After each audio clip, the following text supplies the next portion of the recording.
अखण्डमण्डलाकारं व्याप्तं येन चराचरं तत्पदं दर्शितं येन तस्मै श्री गुरुवे नमः। तस्मै श्री गुरुवे नमः। बोलिए श्री सद्गुरुदेव महाराज की, सियावर रामचंद्र की, कृष्ण कन्हैया लाल की, उमापति महादेव की, पवन पुत्र हनुमान की, बोल सच्चे दरबार की, सत्य सनातन धर्म की।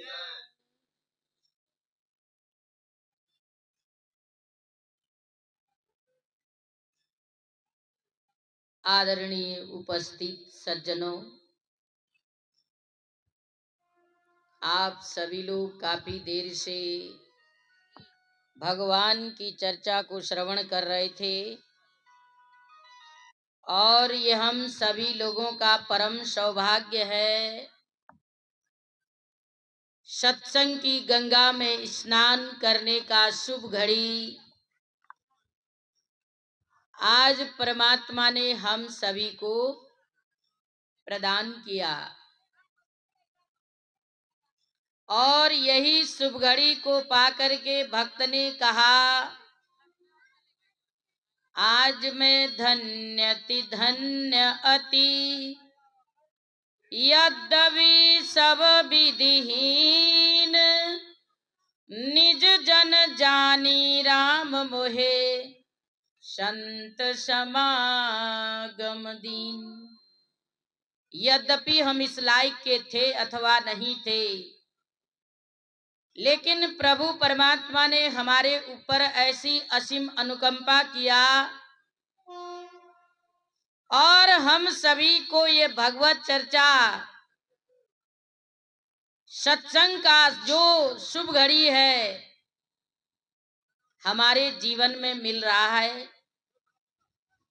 और ये सत्संग को सुनने के बाद अगर मानव ने थोड़ा सा मन में विचार किया, जीवन में उतारने का प्रयास किया तो लाभ होगा, और नहीं तो सत्संग सुनने के लिए आए भी और हमने विचार मनन ही नहीं किया तो कोई लाभ होने वाला नहीं है। लाभ तभी होगा जब हम सुन करके उस पर विचार करने का प्रयास करेंगे। पर विचार करने का प्रयास आज मानव बहुत कम करता है, क्योंकि उसको भगवान की चर्चा एक रंग तमाशा जैसा लगता है, खेल खिलौना जैसा लगता है।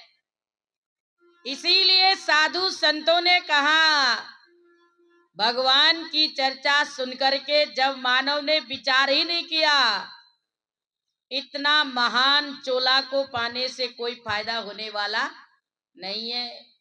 अनमोल चोला परमात्मा ने दिया था, लेकिन इसकी कीमत, इसकी कदर हम कर नहीं पा रहे हैं।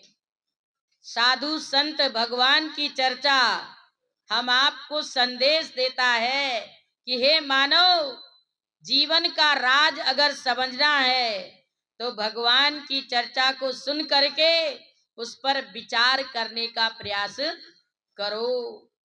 और जब विचार किया तो जीवन धन्य हो गया, और विचार नहीं किया ये जीवन हमारा व्यर्थ और बेकार चला जाएगा, और पल पल छिन छिन ये समय हमारे समक्ष बीतता जा रहा है और जीवन की कीमत हम समझ नहीं पा रहे हैं। और इस जीवन की कीमत को समझाने के लिए ये भगवान की चर्चा, ये भजन पद, ये किस्से कहानी हम आपको इशारा करते हैं। पर मनुष्य करता क्या है, सुन करके, गा के, पढ़ के और अपने जीवन का राज समझने का प्रयास नहीं करता। इसीलिए मानव दुखी है, अशांत है, और जीवन में पाना था सुख और पा रहा है दुख, और लेना था आनंद और वो आनंद को पा नहीं सक रहा है। क्यों? क्योंकि उसने जो आनंद का स्रोत है, जो सुख का स्रोत है, वहां से वंचित है, और जहां दुख है, कलेश है, वहां अपना मन को शराबोर कर बैठा है। इसीलिए मानव को जीवन में शांति मिल नहीं पा रही है। तो देखिए यहाँ पर आज बड़ा सुंदर शुभ घड़ी है बालक के जन्मदिन के उपलक्ष्य में। और सजनों देखिए बरों का जो कार्यक्रम है और हमारे गुरु भक्त के घर में हो रहा है, और वो बालक कितना धन्य है जो जन्म के साथ में और साधु संत घर में आकर के भगवान की चर्चा और भगवान का गायन कर रहे हैं, और भक्तगण और उनके दर पर आए हैं। और देखिए भगवान का जो भक्त है वही अपने जीवन में भगवान की चर्चा में उपस्थित होता है और भगवान का भक्त के घर में जन्म लेता है। वो बालक धन्य है जो ऐसा महान घर में गुरु भक्त के घर में जन्म लिया, और जन्म के साथ उसे ईश्वर चर्चा का लाभ मिल रहा है। लेकिन देखो मिल तो रहा है, पर हम बराबर उसके जीवन में संस्कार डालते रहेंगे, प्रेरणा देते रहेंगे, तो देखिए वो जीवन में एक क्या बनेगा, महान भक्त बनेगा। लेकिन संस्कार ही नहीं डालोगे, भगवान के प्रति प्रेरणा ही नहीं दोगे, जब आप हम अपना मन को स्वतः माया में लिप्त कर बैठे हैं, हमारा मन ही भगवान की चर्चा में नहीं लगेगा, तो बच्चे का मन कहाँ से लगेगा? क्योंकि जब हमारा मन भगवान के चरणों से शराबोर होगा, तभी हम दूसरे को कह भी सकते हैं, हमारी पीढ़ी को समझा भी सकते हैं। लेकिन जब हम ही नहीं समझ पाएंगे तो हमारी पीढ़ी कैसे समझ पाएगी? इसीलिए आने वाली पीढ़ी को समझाने के लिए पहले स्वयं को समझना होगा।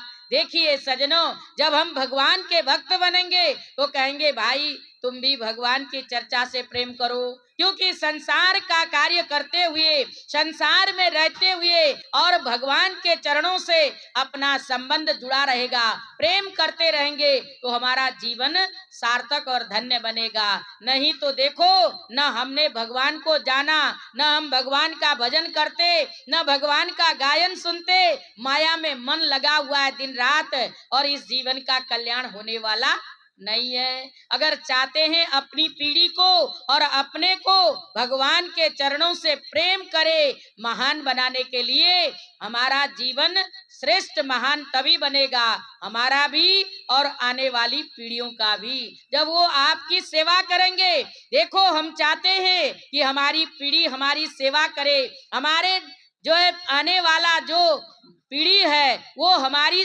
आज्ञा का अनुसरण करे। वो कैसे करेगा? जब हम स्वयं नहीं करते, जब हम स्वयं बात नहीं मानते, तो हम पीढ़ी को कैसे संस्कार देंगे? वो हमारे कर्म को देखता है। इसी तरह से देखिए जब हम स्वयं पहले करेंगे, आप जपे औरों को जपावे, नानक निश्चय मुक्ति पावे। जब हम स्वयं भगवान का भजन करेंगे तो दूसरों को भी प्रोत्साहित करेंगे, प्रेरणा देंगे, और जब स्वयं ही नहीं करेंगे तो आने वाली पीढ़ी को संस्कार दे पाने वाले नहीं है। देखिए ये शुभ घड़ी आज हमारे जीवन में मिली है, इस घड़ी से हमें प्रेरणा लेना है। जो जीवन का सार है, सत्य है, उत्थानकारी है, कल्याणकारी है, उससे हमें अपने जीवन में लाभ उठाना है। तो संत हम आपको प्रेरणा देते हैं, आप लोग भजन सुनेंगे। बोलिए श्री सद्गुरुदेव महाराज की। जा रे प्रभु की नगरिया, जहाँ ज्योति जले दिन रतिया। जा रे गुरु की नगरिया, जहाँ ज्योति जले दिन रतिया। जहाँ ज्योति जले दिन रतिया, जहाँ ज्योति जले दिन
रतिया, जहाँ ज्योति दिन लोक से देश वो न्यारा, दिन लोक से देश न्यारा। कोई जाएगा हंस का प्यारा, कोई जाएगा हंस प्यारा। तुमको जाना है खोजो डगरिया, तुमको जाना खोजो डगरिया, जहाँ ज्योति जले दिन रतिया, जहाँ ज्योति जले दिन रतिया। जा रे प्रभु की नगरिया, जहाँ ज्योति जले दिन रतिया, जहाँ घट अंदर ध्वनि सुनाई, घट अंदर ध्वनि सुनाई। श्री सतगुरु ने बंसी बजाई, श्री सतगुरु ने बंसी जाए। जब कपट के खोले केवड़िया, जब कपट खोले केवड़िया, जहाँ ज्योति जले दिन रतिया, जहाँ ज्योति जोरे जा रे गुरु की नगरिया, जहाँ ज्योति जले दिन रतिया, जहाँ वह ईश्वर है सब घट माई, वह ईश्वर है सब घट माई। क्यों ढूंढन बन में तू जाए, क्यों ढूंढन बन में तो जाए। अब रह गई थोड़ी उमरिया, अब रह गई थोड़ी मरिया, जहाँ ज्योति जले दिन रतिया, जहाँ ज्योति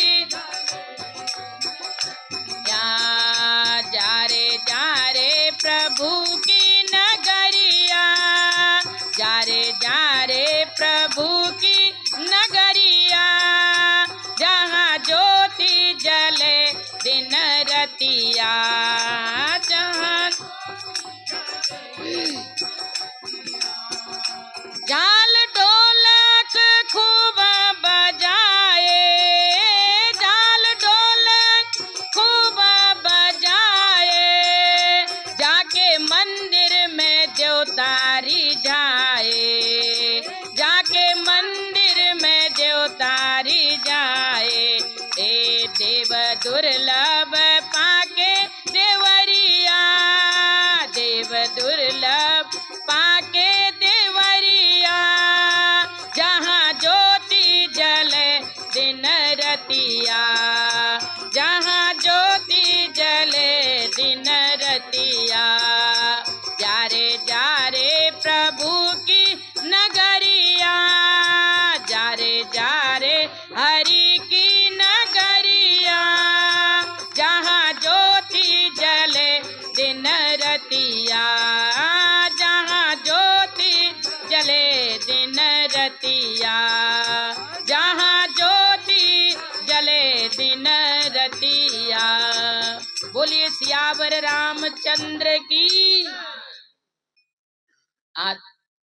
आदरणीय उपस्थित सज्जनों, आप सभी लोगों ने सुना, जहाँ ज्योति जले दिन रतिया, जा रे जा गुरु की नगरिया। भगवान की नगरी, भगवान की भक्ति, भगवान का पवित्र पावन नाम और भगवान की चर्चा को सुनने के लिए संत महान पुरुष जाने के लिए कहते हैं, पर हम कहते नहीं, मोबाइलों में पिक्चर गाना सुनने के लिए जाना ठीक है, वो काम ठीक रहेगा। बैठ करके कहाँ भगवान की चर्चा सुने, समय बर्बाद हो जाएगा। ये नहीं कह रहे कि जिंदगी बर्बाद हो रही है, ये नहीं सोच पा रहा है मनुष्य कि आज हमारा एक एक घड़ी पल सेकंड जीवन बर्बाद हो रहा है। अपने जीवन का सार्थक सफल बनाना है, करना है, तो हमें क्या करना पड़ेगा? संत ऋषियों ने कहा, जहां ज्योति जले दिन रात। ज्योति कहाँ जल रही है? अखंड ज्योति कहाँ जल रही है? हम सबके अंदर जल रही है, पर हम अंदर की ज्योति को देखना नहीं चाहते और बाहर की ज्योति प्रकाश चकाचौंध को देखना चाहते हैं। तो संत ऋषि कहते हैं कि भाई, बाहर की ज्योति से हम आपके जीवन में आनंद क्षणिक थोड़ा सा मिलेगा, बाहरी चीज वस्तु दिखेगी, पर जो आनंद है वो मिलने वाला नहीं है। परम आनंद, परम सुख, परम शांति जो हमारे जीवन में मिलना था वो मिलने वाला नहीं है। और उस आनंद को पाने के लिए संत ऋषि कहते हैं, जहां ज्योति जले दिन रात, अखंड दिया जल रहा है। भाई, वो अखंड दिया को देखने के लिए, उसका साक्षात्कार करने के लिए हमें अपने जीवन में अंतर्मुखी होना पड़ेगा, अंतर्मुखी होना पड़ेगा। जब तक हमारी सुरती उल्टेगी नहीं, पलटेगी नहीं, तब तक हमें वो अखंड दिया का, अखंड ज्योति का दर्शन होने वाला नहीं है। ये हमारी सुरती जो है माया में बिखरी हुई है, माया के चकाचौंध में हमारा मन बिखरा हुआ है। इसी के कारण हमें वो परम ज्योति का साक्षात्कार नहीं हो पा रहा है। अब उसका दर्शन करने के लिए ज्ञानी संत कहते हैं, हे भाई, जब तक गुरु की शरण में नहीं जाएगा तब तक वो दर्शन होने वाला प्रकाश का नहीं है। प्रकाश का दर्शन कराने वाले समय के तत्ववेदा सद्गुरु होते हैं। और सत्संग के अंदर जब हम बैठेंगे, हमारी लौ, हमारी जो चित्त की वृत्ति माया में बिखरी है, चंचल है, ये चंचल मन को हम सत्संग के अंदर एकाग्र करेंगे। जब हमारा मन भगवान का नाम को जानने की, भगवान का भजन करने की जिज्ञासा उत्पन्न होगी, और जब वैराग्य मन में आएगा, तो देखिए तब गुरु महाराज जी हमारे ऊपर असीम अनुकंपा करेंगे, कृपा करेंगे, और कृपा करेंगे, वो ज्योति का साक्षात्कार करा देंगे। वो कहीं बाहर नहीं है। आपने सुना ना, झाल ढोलक खूब बजावे, जाके मंदिर में देवता रिझावे, और देव दुर्लभ पाके मानुष देवरिया। ए भाई, हम आपको कैसा शरीर मिला हुआ है, देव दुर्लभ। मानव का चोला जो है देव दुर्लभ है, देवताओं को भी दुर्लभ है। वो शरीर आज हमने पाया है, और इतना उत्तम जीवन को पाने के बाद इसकी महानता, इसकी कीमत हम समझ नहीं पा रहे। इसको क्या कर रहे हैं? बर्बाद कर रहे हैं। भगवान ने तो कृपा अति करी थी, पर उसकी कृपा का हम पात्र बन नहीं पा रहे हैं। जब कृपा का पात्र नहीं बनोगे, संसार में सुखी रहेंगे या दुखी रहेंगे, ये तो आप स्वयं निर्णय कर सकते हैं। आपको लगेगा कि भाई, मैं भगवान की आज्ञा का अनुसरण नहीं करूंगा तो मैं सुखी रहूंगा अथवा दुखी रहूंगा, ये आपको स्वयं अनुभव होगा। देखिए, अगर हम कह देंगे दुखी रहोगे तो अच्छा नहीं लगेगा, लेकिन आपको स्वयं इस बात का अनुभव हो रहा है कि हम सुखी कब, कैसे, कहाँ, किस प्रकार से रहेंगे, हमारा सुखी रहने का जरिया क्या है, हमारा सुखी रहने का रास्ता कौन है, किस मार्ग पर चलने से हम सुखी रहेंगे, हमारे जीवन में प्रकाश जगमगाएगा, हमारे जीवन में उजाला होगा, नहीं तो अंधेरे में भटक रहे हैं। ये सारा संसार अंधकार है, इस अंधकार के अंदर हम अपने जीवन को बर्बाद कर रहे हैं। लेकिन महान पुरुष हर युग में आए और आकर के मानव को जगाते हैं। क्या कहते हैं? जागो रे जिन जागना, यही जागन की वारी, फिर क्या जागे नानका, जब सोवे पाँव पसारी। ए भाई जागो, ये मौका है, वक्त है, ये वक्त हाथ से निकल जाएगा, पछताने के अलावा दूसरा जरिया हमारे सामने नहीं रहेगा। इसीलिए मौका पा करके मौका से न चुको और जीवन को महान बनाने का प्रयास करो। तो आप लोग एक भजन सुनेंगे। बोलिए श्री सद्गुरुदेव महाराज की, साचे दरबार की।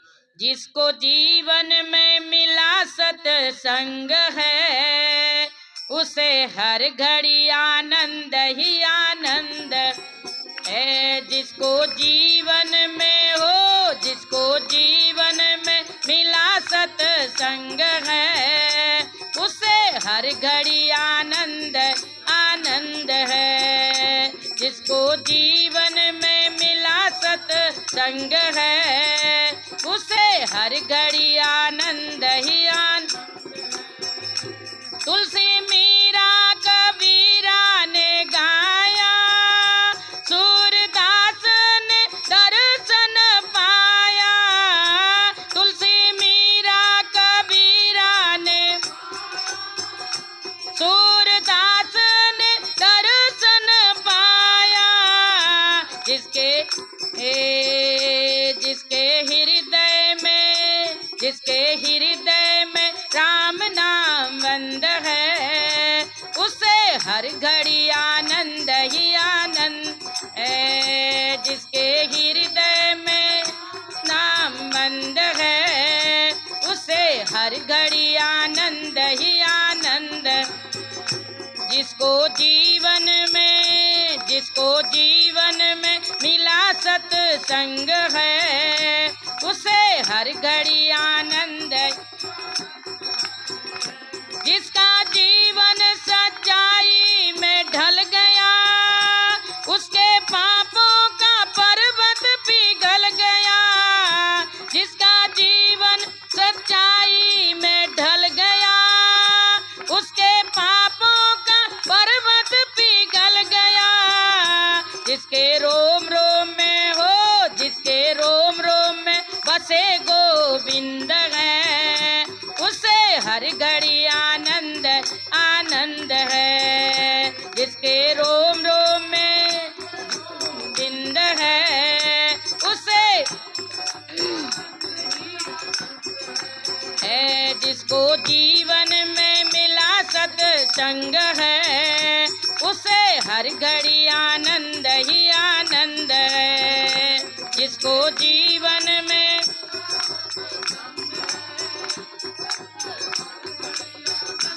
ही आनंद है। संत ऋषियों की वाणी को मानो, तत्व क्या है जगत में ये जानो।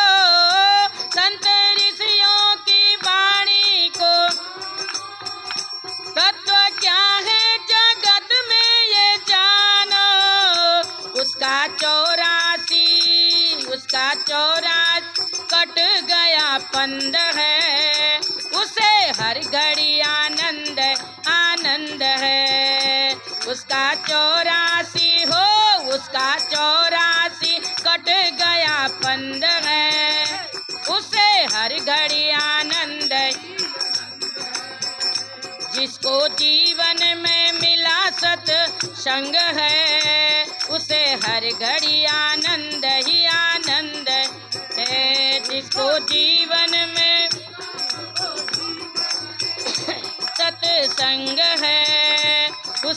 हर घड़ी आनंद ही स्वर्ग जाने की इच्छा नहीं है, मोक्ष पाने की इच्छा नहीं है, स्वर्ग जाने की इच्छा नहीं, मोक्ष पाने की इच्छा नहीं है। साधु संतों को हो, साधु संतों को परमानंद है, उसे हर घड़ी आनंद ही आनंद है। साधु संतों को परमानंद है, उसे हर घड़ी आनंद आनंद है। जिसको जीवन में हो, जिसको जीवन मिला सत्संग है, उसे हर घड़ी आनंद आनंद है। जिसको जीवन में संग है, उसे हर घड़ी आनंद है, उसे हर घड़ी आनंद ही आनंद है। बोलो आनंद कंद भगवान की। आदरणीय उपस्थित सज्जनों, आप सभी लोगों ने भजन के अंदर सुना, जिसको जीवन में मिला सत्संग। भाई संग तो आपको बहुत मिल जाएंगे, लेकिन इन संगतों से हमारी आत्मा का कल्याण होने वाला नहीं है।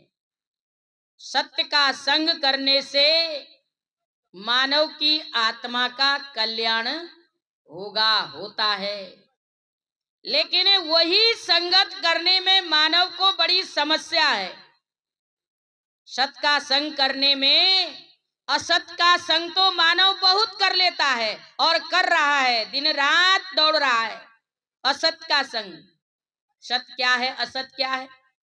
उमा कहूँ मैं अनुभव अपना, सत्य हरि भजन जगत सब सपना।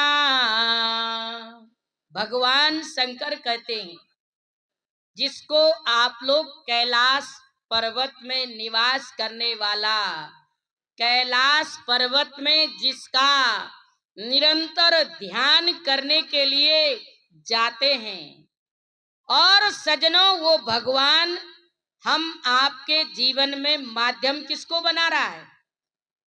माँ भवानी को, उमा को। केवल उमा को ही नहीं समझा रहे हैं, समझा रहे हैं हम सबको। क्योंकि आप क्या भगवान शंकर को नहीं मानते हो? अगर नहीं मानते हो तो बोलो। भाई सभी भगवान शंकर को मानता है कि नहीं मानता है? भगवान शंकर का सभी पुजारी है। इसका मतलब होता है जब हम भगवान शंकर के पुजारी हैं, तो माध्यम उमा को भगवान शंकर ने बनाया, बताया और बनाया, और हम आप सब उनके भक्त हैं, तो इशारा हम सब के लिए भी किया है, समझाया हम सबको भी है। पर हम सोचते हैं पार्वती जी को, उमा को ही समझाया था। नहीं भाई, कल्याण हम आपका भी करना है कि नहीं करना है? भगवान शंकर ने तो सबका कल्याण चाहा, सबका उत्थान चाहा, सबको जीवन में महान बनाना चाहा। महान कब बनता है? महान चीज का जब अनुसरण करेगा। महामंत्र जोई जपत महेशु, काशी मुक्ति हेत उपदेशु, महिमा जासु जानी गनि राउ, प्रथम पूजियत नाम प्रभाऊ, नाम लेत भव सिंधु सुखाई, करहु विचार सुजन मन माही, सुमिरी पवन सुत पावन नामो, अपने बस करे राख्यो राम। देखिए, हम आपके जीवन के अंदर संत ऋषि क्या कहते हैं कि महामंत्र जोई जपत महेशु।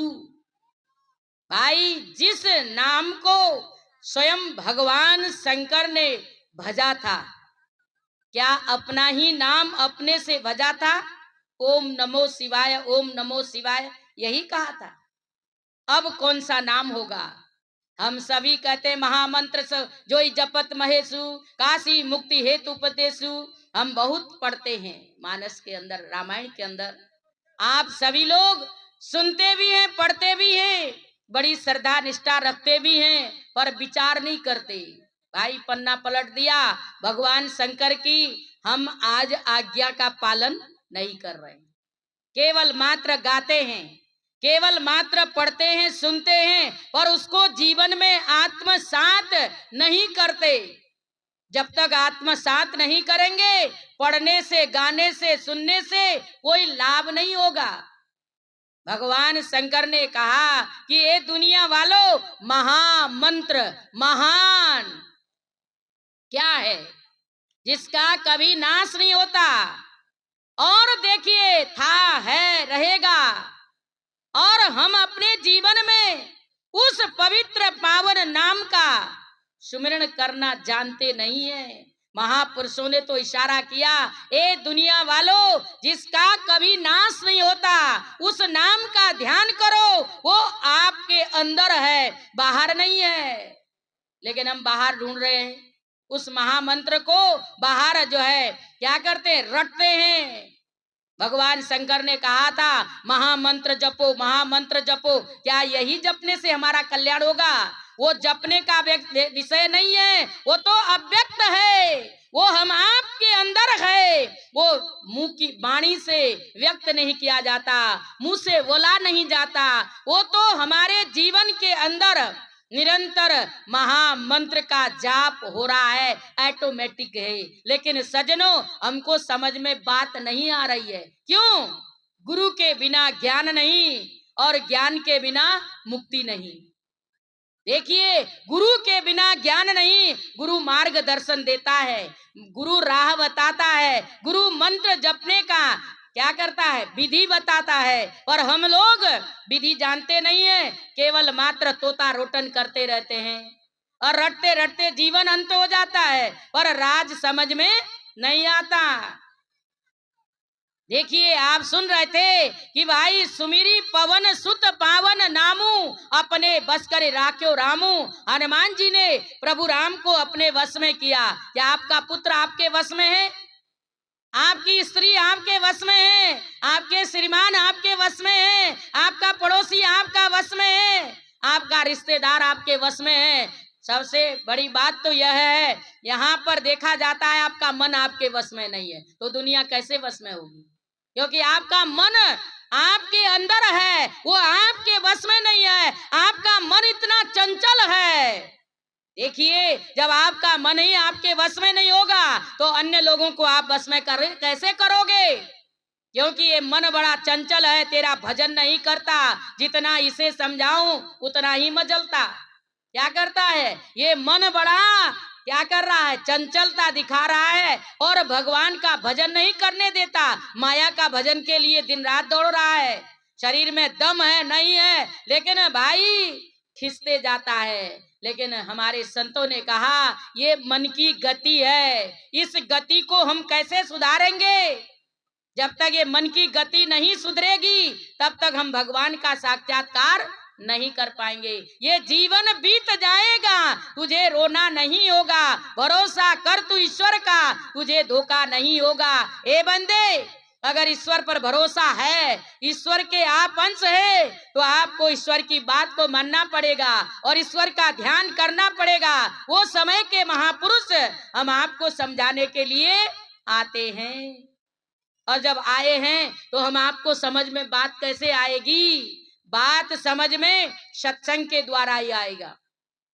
जब आप सत्संग की गंगा में डुबकी लगाओगे, आपका मल विच्छेद आवरण धुलेंगे। जब सत्संग के अंदर आपका मन डुबकी लगाएगा, आपका मन स्वच्छ होगा, तब आपके अंदर महान पुरुषों की बात आवाज समझ में आएगी। अन्यथा चाहे राम जी का गुणानुवाद गा लो, चाहे कृष्ण जी का गा लो, चाहे शंकर जी का गा लो, चाहे कबीर जी का गा लो, चाहे किसी महापुरुष का भी गुणानुवाद गाते रहो, पढ़ते रहो, सुनते रहो, आपके जीवन में कोई लाभ होने वाला नहीं है। अगर चाहते हैं लाभ तो हमें अपने जीवन में क्या करना पड़ेगा?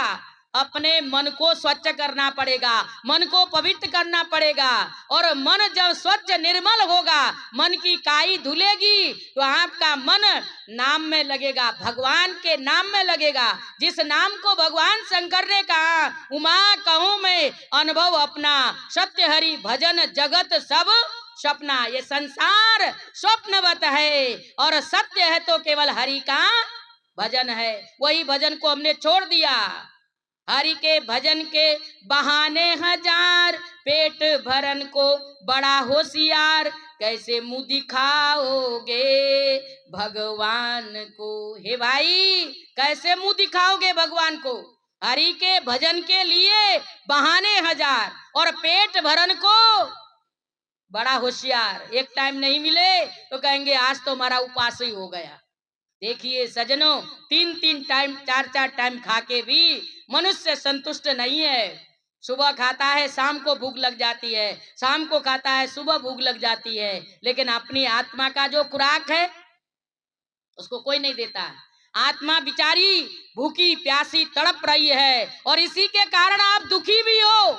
दुखी होने का कारण क्या है? आपके पास धन है, पुत्र है, मकान है, कार है और बैंक बैलेंस है, खेती है, सब कुछ है, लेकिन भरपूर होने के बाद भी आपका मन दुखी क्यों?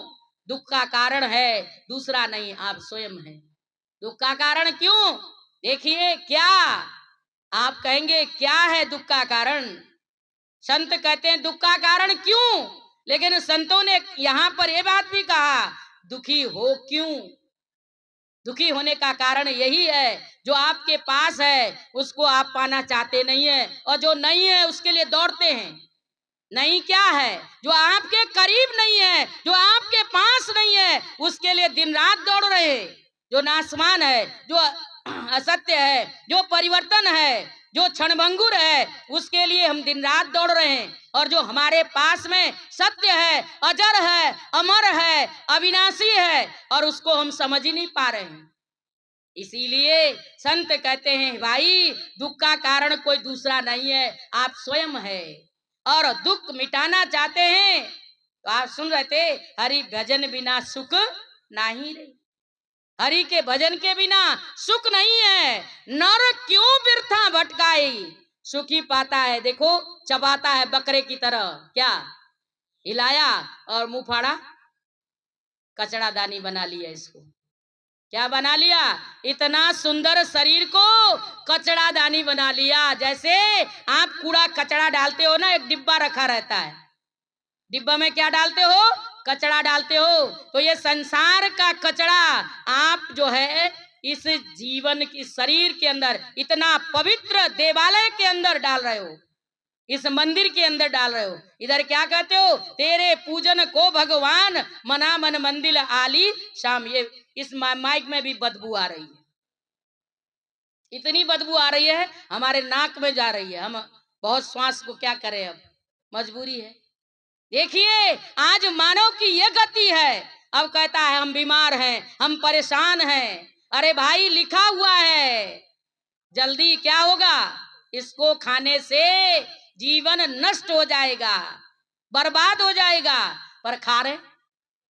इतनी नशीले पदार्थों को खा करके ये शरीर को बर्बाद कर रहे, पर भगवान का भजन करके शांति नहीं पा रहे। सोचते हैं नशीले पदार्थों को ग्रहण कर लेंगे, खा लेंगे तो शांति मिल जाएगी, थोड़ी देर मिलेगी। जब तक नशा रहेगा ना तभी तक शांति रहेगी, लेकिन उसके बाद आपका मन अशांत का अशांत रहेगा, सुखी नहीं रहोगे। इसीलिए त्यागो जहरीले पदार्थों को और जीवन को स्वच्छ बनाओ। ये भगवान का मंदिर है, भगवान का बनाया हुआ है। आपका बनाया हुआ मंदिर को अगर आप थोड़ा सा गंदा देखेंगे, आप थोड़ा सा जो है इधर उधर देखेंगे तो आपको कैसा लगेगा? आपके बनाए हुए मंदिर में जाके कोई कूड़ा कचरा डाल दे तो आप कैसा करेंगे? खुशी होंगे ना? पूजा करेंगे, आरती करेंगे ना? नहीं, चौकीदार रखा रहता है, रात का भी दिन का भी। और नाना तरह से मंदिर की सुरक्षा, मंदिर की सफाई, मंदिर के अंदर कोई कुछ ना हो, कोई कुछ न कर सके। लेकिन भगवान का बनाया हुआ ये मंदिर के अंदर आप सबको पता है कितना कचरा डाल रहे हो, ये तो आप ही लोग जानते हो। भाई पुरुष तो पुरुष, आप तो महिलाएं भी डालने लगी। भाई देखो, माता बहनों को भी इतनी मन में अशांति है, क्यों? क्योंकि आज्ञा का पालन करना नहीं है, सेवा करनी नहीं है। इसीलिए मेरा कहने का भाई दोनों भाइयों से और बहनों से नम्र निवेदन है, देखो इस भगवान के बनाए हुए आलीशान मंदिर के अंदर कचरा न डालो, तो तुम्हारा भजन होने वाला नहीं है। भगवान का भजन कैसे करोगे? जब तक नशा है तब तक आपका मन लगे रहेगा, और नहीं तो आपका मन भगवान के भजन में कहाँ लग पाएगा? आपका मन तो उन्हीं चीजों में लगेगा, नशीली पदार्थों में। इसीलिए भगवान का भजन करना है, सबसे पहले अपना ये मंदिर को साफ रखो, स्वच्छ रखो। जहाँ कहते हैं ना, मैंने भाई रोज मलमल के नहाया, कभी नहीं झाड़ू बुहारी लगाया, कैसे आएंगे भगवान? कौन आएंगे? भगवान कैसे आएंगे इस घर के अंदर? अब बुला रहे हैं, आना आना हो श्याम हमारे हरि कीर्तन में, आप भी आना, राधा को लेके आना, सुंदर रास रचाना हमारे हरि कीर्तन में। कभी नहीं आएंगे। कैसे? इतना गंदा देखेंगे तो आ जाएंगे? जब आपका मन मंदिर ही गंदा है तो आप वाणी से गा रहे हो तो आने वाले नहीं है। इसीलिए सबसे पहले मन को स्वच्छ बनाओ, तन को स्वच्छ बनाओ, तभी हमारा भगवान का इस घर के अंदर क्या है? निवास है, विराजमान है। ये पवित्र घर को अपवित्र मत करो, स्वच्छ बनाओ, साफ करो, तभी भगवान का साक्षात्कार होगा, तभी महापुरुष आप हमसे गदगद होंगे, खुश होंगे। और जब भगवान खुश होगा तो हमको क्या मिलेगा? आशीर्वाद मिलेगा, और उनकी कृपा दृष्टि हमारे ऊपर बरसेगी।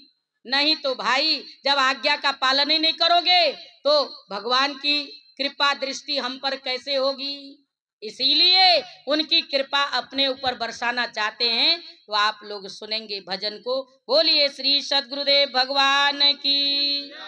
मुरली वाले तू कल फिर आना हमारे सत्संग में, मेरे नैना को भी गोदे हरी रंग में।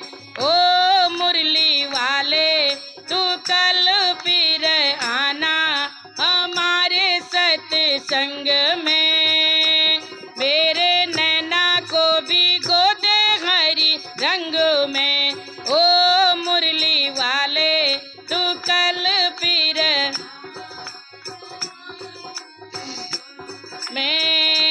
मेरे नैना को भी गोदे हरी रंग में।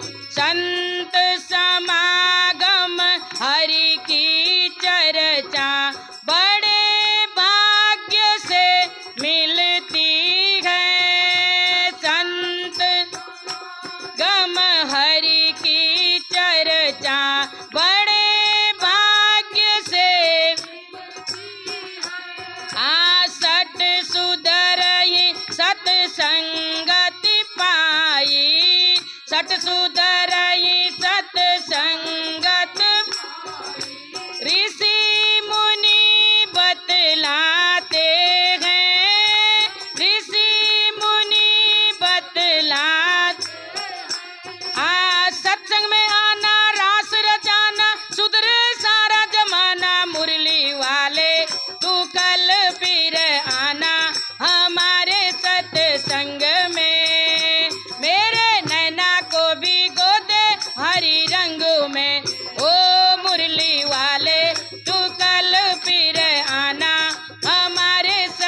शान से, तेरी मुरली बजेगी बड़ी शान से।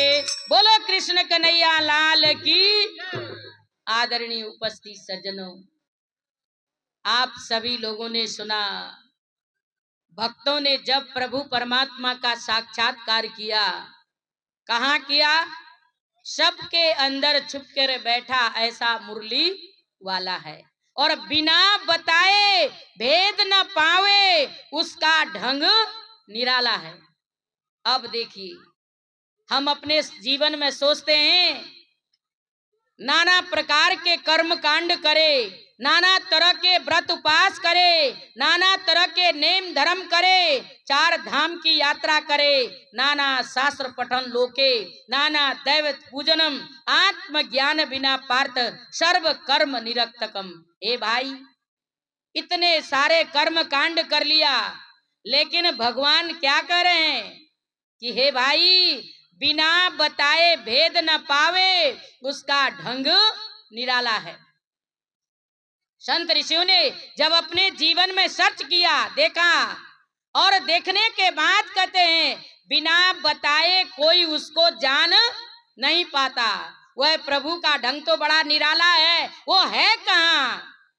वो भगवान सबके अंदर छिपकट बैठा ऐसा मुरली वाला है। अब देखिए, वो मुरली वाला है कहाँ? सबके अंदर विराजमान है, पर हमको दिखाई दे रहा है? हमको तो मंदिर में दिखाई देता है, हमको तो द्वारिका नाथ वृंदावन में दिखाई देता है, लेकिन सज्जनों, अगर देखना चाहते हैं वो मुरली वाला है कहाँ? सबके अंदर है, और उसका भेद बताने वाला समय का तत्ववेदा सद्गुरु है। गुरु की शरण में जाकर के जो वह अपने अंदर के प्रभु परमात्मा को जानना, देखना, वो मुरली वाला को समझना चाहे, उसे अंतर्मुखी होना पड़ेगा, उनकी शरण में जाना पड़ेगा। और जो जान गया वो जीवन का सार सत्य समझ गया, और जो नहीं समझ पाया जिंदगी का सत्य सार खो बैठा। इसीलिए जो खोया जीवन में दुखी हुआ, जो पाया जीवन में सुखी हुआ। अब हम पाना चाहते हैं अथवा खोना चाहते हैं? सबको पाना अच्छा लगेगा ना? मिलता है कोई चीज बड़ी खुशी होती है, हाथ से चला जाता है तो बड़ी दुखी होता है, चाहे सुई क्यों ना हो। अगर एक सुई किसी की खो जाए तो आप कहेंगे अजी मेरी तो 5 रुपया की सुई खो गई, दुखी होते हो ना। लेकिन इतना अनमोल जीवन जिसका कोई मूल्य नहीं है, क्या कहते हैं आप? अनमोल जीवन को खो रहे हैं। कहां से? अपने हाथ से। अपने हाथ से ये अमूल्य जीवन को खो रहे हैं, बर्बाद कर रहे हैं। ईश्वर ने दया करके हम आपको शरीर मानव का दिया, लेकिन क्या बन बैठे? मानव होके भी दानव बन बैठा। ए भाई, मानव होते हुए भी दानव बन बैठा। दानव का काम क्या होता है आप सबको पता है, और मानव का काम क्या होता है वो भी आपको पता है। देखिए, हमको मानव से क्या बनना है? महामानव बनना है। और दानव से क्या बनना है? मानव बनना है। पर मानव से दानव बनता जा रहा है। आज स्थिति वो हो गई है, मानव से दानव बन गया, पर महामानव मानव नहीं बन पा रहा है। मानव तो है ही है, मानव को महामानव बनना है और दानव को मानव बनना है, लेकिन वो स्थिति हमारे सामने आ जा रही है, हम बन नहीं पा रहे। सबसे बड़ा दुख तो यह है, अब मानव से महामानव बनने के लिए हमारे पास साधन क्या है? हमारे पास साधन ही नहीं है। बनेंगे कैसे? हम तो संसार की माया में उलझ गए।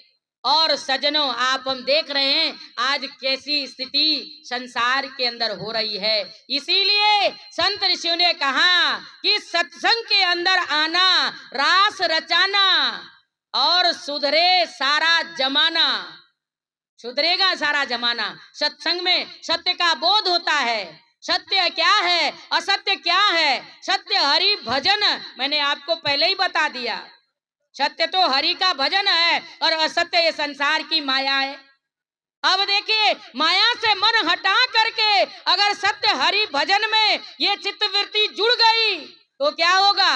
जीवन धन्य बनेगा, और नहीं तो भाई जीवन हमारा बर्बाद हो जाएगा।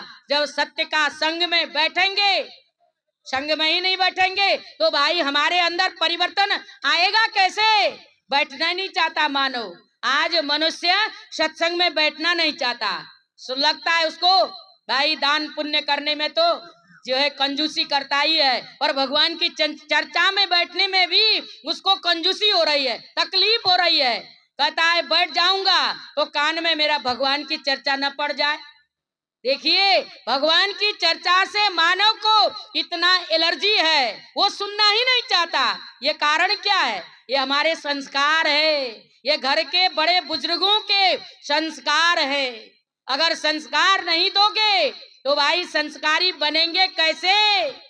इसीलिए साधु संत ऋषि आवाज लगा रहे हैं, ले लो रे कोई राम का प्यारा, आवाज लगी है गली गली, सत्य नाम के हीरे मोती, संत बिखेरे गली गली।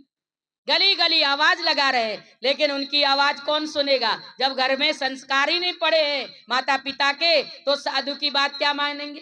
वो तो कहेंगे इनका मांग खाने का धंधा होगा, यही तो सोचेंगे।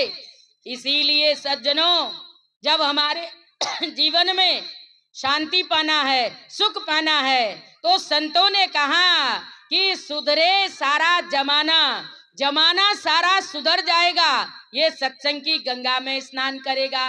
मज्जन फल पे किए तत्काला, काक होई पिक बकहुम राला, सुनी आश्चर्य करे जन कोई, सत्संगति मई मां नहीं कोई, बड़े भाग्य पाए सत्संगा, बिनहि प्रयास होत भव भंगा। क्या कह रहे हमारे संत शिरोमणि तुलसीदास जी? काक होई पिक बकहु मराला, सुनी आश्चर्य करे जन कोई, सत्संगति महिमा नहीं गोई। हे दुनिया वालों, ये सत्संग की महिमा अथाह है, अनंत है। हरि अनंत, हरि कथा अनंता। संत ऋषि कहते हैं इसकी महिमा को जितना सुनो, जितना गाओ उतना ही कम है। पर मानव के पास टाइम नहीं है, फुर्सत नहीं है। जब तक मिली है जिंदगी, फुर्सत न होगी काम से। संत कहते हैं काम से कभी फुर्सत मिलने वाली नहीं है। अब भाई हमें जीवन का राज सत्य समझना है। आओ उठाओ लाभ सत्संग का, भाग्य उदय होगा जीवन का। जो पग आगे बढ़ाओगे कोटि यज्ञ फल पाओगे, लक्ष्य मिले तुम्हें नर्तन का, भाग्य उदय होगा जीवन का। जीवन का भाग्य उदय करना चाहते हो, सत्संग की गंगा में डुबकी लगाओ और जीवन को धन्य एवं महान बनाने का प्रयास करो, और इसी में हम आप सबका कल्याण होगा। देखो, और हम आपको इतना सुंदर मौका मिला, और सत्संग की आधी घड़ी माला वर्ष 50, इंद्र की आधी घड़ी रहड़ चले 12 मास। संत कहते हैं सत्संग की एक घड़ी आधी घड़ी, आधी ते पुनियाद, तुलसी संगत साधु के कटे कोटि अपराध। देखिए हम आपने जो सत्संग सुना, सुन करके इस पर विचार मनन करोगे, जीवन धन्य एवं महान बन जाएगा। मैं भी आपके समक्ष अधिक विचारों को न रखते हुए विचारों को विराम दूंगी। आप सभी समझदार हैं, समझदार के लिए इशारा ही काफी होता है। तो आगे आरती होगी, आप सभी आरती प्रसाद लेकर के यथा स्थान को प्रस्थान करेंगे। बोलिए श्री सद्गुरुदेव महाराज की जय।